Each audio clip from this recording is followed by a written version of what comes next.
Hello guys, welcome back to Crypto Cybersecurity once again. How do I connect to the internet?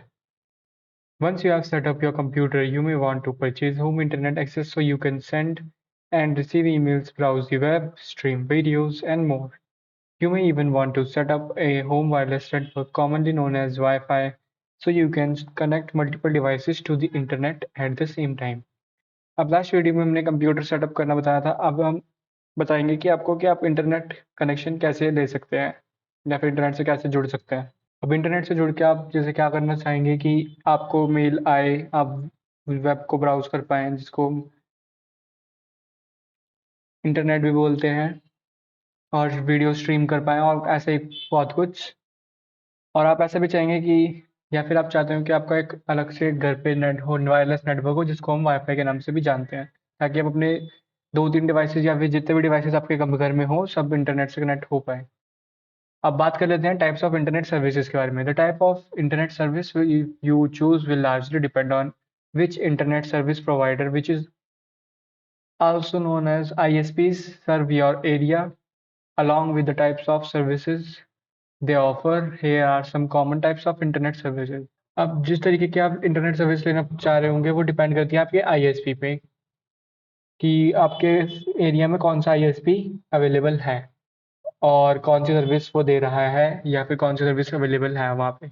अब जो उसमें से हम कुछ बात कर लेते हैं जो कि अवेलेबल होती हैं। पहली होगी dial up. This is generally known dial-up. This is generally the slowest type of internet connection, and you should probably avoid it unless it is the only service available in your area. Dial-up internet uses your phone line, so unless you have multiple phone lines, you will not be able to use your landline and the internet at the same time. अब जो dial-up होता है हमारे, ये सबसे slow internet connection होता है और आपको इसको लेने के लिए अवॉइड करना चाहिए। अगर आपके उसमें एरिया में कोई नहीं है सर्विस अवेलेबल, तो ही आप इसको प्रेफर करें। और जो डायल अप होता है हमारा, ये आपकी फ़ोन लाइन यूज़ करता है, और अगर आपके पास 2 फ़ोन लाइन नहीं है या फिर एक से ज़्यादा,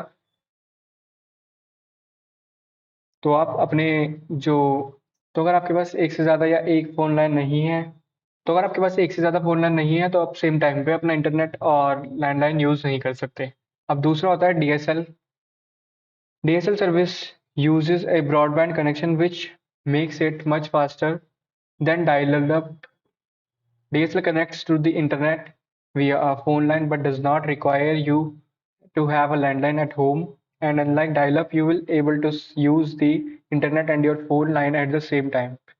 अब जो डीएसएल होता है वो हमारा डायल-अप से फास्ट होता है थोड़ा सा, और डीएसएल जो होता है वो एक फोन लाइन से कनेक्ट नहीं करता। अब जो डीएसएल सर्विसेज है वो हमारी डायल-अप से थोड़ी सी फास्टर है।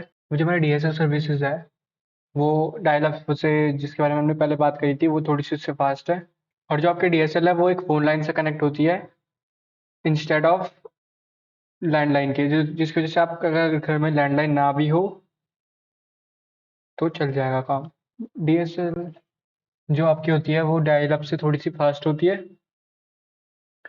और ये आपकी फ़ोन लाइन से कनेक्ट होती है, तो अगर आपके घर में लैंडलाइन ना भी हो तो भी आपका काम चल जाएगा, और आप अपने जो लैंडलाइन है घर पे और इंटरनेट को सेम टाइम पे यूज़ कर सकते होंगे।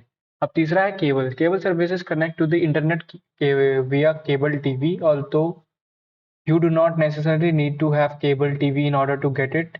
It uses a broadband connection and can be faster than both dial-up and DSL services. However, it is not only available where cable TV is available. Cable services जो हैं वो आपकी internet को cable TV के ज़रिए connect करती हैं, और ज़रूरी नहीं है कि आपके पास केबल टीवी हो इसको लेने के लिए, क्योंकि ये एक ब्रॉडबैंड कनेक्शन का यूज़ करती है, जो कि डायल अप और डीएसएल दो सर्विसेज दोनों से ही फास्ट है, और ये सिर्फ वहीं अवेलेबल होता है जहाँ पे केबल टीवी अवेलेबल होता है। Satellite. A satellite connection uses broadband but does not require cable or phone lines. It connects to the internet through satellites orbiting the Earth. As a result, it can be used almost anywhere in the world, but the connection may be affected by weather patterns. Satellite connections are usually slower than DSL or cable. जो हमारी satellite होती हैं वो भी broadband के through connect होती है, पर इसमें केबल्स की हमें कोई ज़रूरत नहीं होती है, क्योंकि ये सैटेलाइट्स के थ्रू कनेक्ट होती हैं जो कि अर्थ के चारों तरफ हमारे घूम रही होती हैं। और ये दुनिया में कहीं भी यूज़ करी जा सकती है, बट जो इसका कनेक्शन होता है वो हमारे मौसम की वजह से अफेक्ट हो सकता है, और सैटेलाइट कनेक्शन डीएसएल और केबल से ज़्यादातर स्लो होते हैं। 3G and 4G. 3G and 4G services is most commonly used with mobile phones and it connects wirelessly through your ISP's network. However, these types of connections are not always as fast as DSL or cable. They will also limit the amount of data you can use each month, which isn't the case with most broadband plans. अब जो 3G और 4G services है वो ज़्यादातर आपके phone में ही पाई जाती हैं, और ये वायरलेसली हमारे ISP से कनेक्ट होती हैं। और जो ये 3G 4G सर्विसेज हैं ये हमेशा डीएसएल और केबल जितनी फास्ट नहीं होती हैं, और ये हमें एक लिमिट रखती हैं डेटा की कि हम एक महीने में इतना ही डेटा यूज़ कर सकते हैं, जो कि ब्रॉडबैंड के प्लान्स में ऐसा नहीं होता ज़्यादातर। Choosing an internet service provider. Now that you know about the different types of internet services, you can do some research to find out what ISPs are available in your area. If you're having trouble getting started, we recommend talking to your friends, family members, and neighbors about the ISP they use. This will usually give you an idea of the types of internet service available in your area. तो आपको different types of internet services के बारे में पता है, तो वो आप थोड़ी सी रिसर्च करके आईएसपी के बारे में ढूंढ सकते हैं अपने एरिया में। और अगर आपको वो नहीं मिल रहा है तो मैं रिकमेंड करूंगा कि आप अपने दोस्तों से बात करें, फैमिली मेम्बर से या फिर आस पड़ोस में, कि वो कौन सा आईएसपी यूज़ करते हैं इस बारे में, क्योंकि उन वो आपको अच्छा फीडबैक दे देंगे अगर कोई यूज़ करता होगा तो कि आईएसपी अच्छा है या फिर ऐसे कुछ, उससे आपकी काफ़ी हेल्प हो जाएगी। Most ISPs offer several tiers of service Most ISPs offer several tiers of service with different internet speed, usually measured in Mbps, which is shorted for megabits per second. If you mainly want to use the internet for email and social networking, a slower connection around 2 to 5 Mbps might be all you need. However, if you want to download music or stream videos, you will want a faster connection, at least 5 Mbps or higher. अब जो ज़्यादातर ISPs होते हैं वो आपको अलग अलग tears देते हैं जिसमें अलग अलग आपकी इंटरनेट स्पीड होती है, जो कि Mbps में मेजर कर देते हैं वो लोग, जिसको हम मेगाबिट्स पर सेकेंड में बोलते हैं। और अगर आपको मेनली ईमेल और सोशल नेटवर्किंग बस यूज़ करनी है, जैसे कि फेसबुक वगैरह और मेल वगैरह अपना चलाना हो, तो आप 2 से 5 Mbps का ले लेंगे तो आपका काम आराम से हो जाएगा। और अगर आपको म्यूज़िक वगैरह डाउनलोड करना है, गाने वगैरह और स्ट्रीम वीडियोज़ जैसे यूट्यूब या नेटफ्लिक्स वगैरह चलाना है, तो कम से कम आपको 5 या Mbps या फिर उससे ज़्यादा का प्लान लेना चाहिए। You will also want to consider the cost of the services including installation charges and monthly fees. Generally speaking, the faster the connection, the more expensive it will be per month. अब आप उसके cost के बारे में भी सोच रहे होंगे, तो मैं आपको बता दूं कि जितना तेज आपकी इंटरनेट स्पीड होगी उतने ही ज़्यादा आपको हर महीने के उसको ISP को पैसे देने पड़ेंगे। Although dial-up has traditionally been the least expensive option, many ISPs have raised dial-up prices to be the same as broadband. This is intended to encourage people to switch to broadband. We do not recommend dial-up internet unless it's on your only option. वैसे तो जो dial up connection है वो सबसे सस्ता है option internet service लेने का, लेकिन कुछ आईएसपीज ने उनकी भी प्राइस बढ़ा दी है और ब्रॉडबैंड जितने ही कर दिए हैं, वो भी इसलिए उन्होंने किया है क्योंकि वो चाहते हैं कि लोग ब्रॉडबैंड पे स्विच करें। अब मैं नहीं बोलूँगा कि आप डायल अप इंटरनेट यूज़ करें अनलेस आपके पास कोई ऑप्शन ना हो।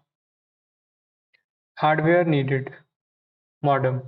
Once you have your computer, you really don't need hardware needed modem. Once you have your computer, you really don't need much additional hardware to connect to the internet. The primary piece of hardware you need is a modem. अब जब आपके पास computer है तो आपको ज़्यादा किसी चीज़ की ज़रूरत है नहीं। जो प्राइमरी हार्डवेयर की ज़रूरत है आपको वो है मॉडेम, जो कि कुछ इस तरीके का दिखाई देगा। The type of internet access you choose will determine the type of modem you need. Dial-up access use a telephone modem. DSL services use DSL model. Cable access uses a cable modem and satellite services use a satellite adapter. Your ISP may give you a modem often for free. The type of internet access you choose will determine the type of modem you need. Dial-up access uses a telephone modem. DSL services use a DSL modem. Cable uses a cable modem and satellite services uses a satellite adapter. अब जैस जो आप internet access लेंगे वो depend करता है अब जो आप मॉडम लेंगे वो डिपेंड करता है कि आप कौन से इंटरनेट का सर्विस टाइप ले रहे हैं। अगर आप लेंगे डायल अप तो आपको टेलीफोन मॉडम की ज़रूरत पड़ेगी। अगर आप लेंगे डीएसएल तो आपको डीएसएल मॉडम की ज़रूरत पड़ेगी। अगर आप केबल से ले रहे हैं तो आपको केबल मॉडम की ज़रूरत पड़ेगी। अगर आप सैटेलाइट इंटरनेट सर्विसेज ले रहे हैं तो आपको सैटेलाइट अडेप्टर की ज़रूरत पड़ेगी। Your ISP may give you a modem often for a fee when you give us Your ISP may give you a modem often for a fee when you sign a contract, which helps ensure that you have the right type of modem. However, if you would prefer to shop for a better or less expensive modem, you can choose to buy one separately. अब जो आपका ISP है वो आपको modem देगा कुछ पैसों के बदले में और आपको वो मदद करेगा सही टाइप का मॉडम देने में। जो आपको ISP देगा वो वाला मॉडम सही टाइप का ही देगा आपको। However, if you would prefer to shop, अगर आपको कोई उससे जो आपने उसको आप अगर आपको जो आपके ISP ने मॉडम दिया है वो आपको अच्छा नहीं लग रहा है, आपको उससे बेटर चाहिए या फिर आपको महंगा लग रहा है और आपको उससे सस्ता चाहिए तो आप एक अलग से जाके खरीद सकते हैं। Router. A router is a hardware device that allows you to connect several computers and other devices to a single internet connection, which is known as home network. Many routers are wireless, which allows you to create a home wireless network, commonly known as Wi-Fi network. अब जो router होता है वो होता है हमारा एक hardware device जिसको हम अलग अपने कई सारे कंप्यूटर्स को कनेक्ट करने के लिए यूज़ करते हैं वायरलेसली और दूसरे डिवाइसेस को भी जैसे फ़ोन वगैरह और इसको हम होम नेटवर्क के नाम से भी जानते हैं और ज़्यादातर राउटर वायरलेस होते हैं जो कि हमें एक होम वायरलेस नेटवर्क बनाने में मदद कर सकते हैं और हम इसको वाईफाई नेटवर्क के भी नाम से भी जानते हैं। You don't necessarily need to buy a router to connect to the internet. It is possible to connect your computer directly to your modem using an Ethernet cable. Also, many modems include a built-in router, so you may have the option of creating a Wi-Fi network without buying extra hardware. ज़रूरी नहीं है कि आप एक router खरीदें, आप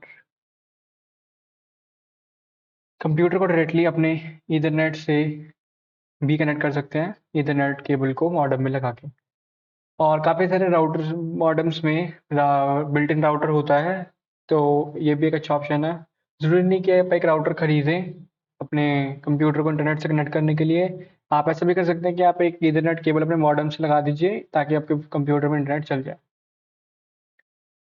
और काफ़ी सारे मॉडेम्स में बिल्ट इन राउटर होता है, तो आप उसका यूज़ करके भी वाईफाई नेटवर्क बना सकते हैं जिसकी वजह से आपको एक्स्ट्रा हार्डवेयर नहीं खरीदने पड़ेंगे। Setting up your internet connection. Once you have chosen an ISP, most providers will send a technician to your house to turn on the connection. If not, you should be able to use the instructions provided by your ISP or included with the modem to set up your internet connection. तो जो ज़्यादातर ISPs होते हैं वो अपना एक technician भेज देते हैं आपके घर पे और वो आके आपका इंटरनेट कनेक्शन ऑन कर देता है। अगर ऐसा नहीं होता है तो आप क्या कर सकते हैं कि आपका आईएसपी जो होगा वो आपको इंस्ट्रक्शंस दे देगा और या फिर आप जो मॉडेम के साथ इंस्ट्रक्शंस मिले हुए हैं उसका यूज़ करके अपने इंटरनेट कनेक्शन को सेटअप कर सकते हैं। After you have everything set up, you can open your web browser and begin using the internet. If you have any problems with your internet connection, you can call your ISP's technical support number.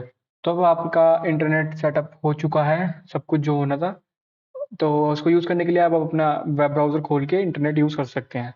और अगर आपके internet connection में कभी कोई problem आती है तो आप अपने आईएसपी के टेक्निकल सपोर्ट नंबर पे कॉल करके उससे बात करके अपना इंटरनेट फिक्स करवा सकते हैं। Home networking. If you have multiple computers at home and want to use all of them to access the internet, you may want to create a home network, also known as Wi-Fi network.